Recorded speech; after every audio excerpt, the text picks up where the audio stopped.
ஸ்லாங்கூர் மாநிலத்தில் உள்ள 12 ஊராட்சி மன்றங்களிலும் பிளாஸ்டிக் பை இல்லாத தினம் எனும் நடவடிக்கையை செயல்படுத்த துணை சட்ட விதிகளில் திருத்தம் செய்யப்படுகிறது என்றும் அது இறுதி கட்டத்தில் உள்ளது என்றும் ஸ்லாங்கூர் பொது சுகாதார சுற்றுச்சூழல் துறை ஆட்சிக்குழு உறுப்பினர் ஜமாலியா ஜமாலுடன் தெரிவித்தார்.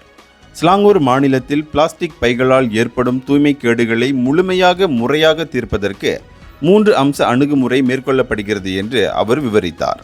துணை விதிகளில் திருத்தம் செய்யும் நடைமுறை இறுதி கட்டத்தில் உள்ளது. இந்த ஆண்டு அது நிறைவு பெறும். அடுத்த ஆண்டு தொடங்கி பிளாஸ்டிக் இல்லாத தினம் முழுமையாக அமல்படுத்தப்படும் என எதிர்பார்க்கப்படுவதாக அவர் குறிப்பிட்டார். 2025ஆம் ஆண்டு 2ஆம் கட்ட பிளாஸ்டிக் அல்லாத இயக்கத்தை முன்னிட்டு அவர் உரையாற்றினார். முன்னதாக ஸ்லாங்கூர் மந்திரி பசார் டத்தோஸ்ரீ அமீருடின் ஷாரி அந்த இயக்கத்தை தொடக்கி வைத்தார். பிளாஸ்டிக் இல்லாத இயக்கத்தை வெற்றி பெற செய்ய பல்வேறு தரப்பினருடன் வியூக பங்களித்துவ ஒத்துழைப்பை வலுப்படுத்துவதில் மாநில அரசு தொடர்ந்து முனைப்பு காட்டும் என்றும் அவர் மேலும் குறிப்பிட்டார். இந்தியர்களின் இதய குரல் மக்களோசை.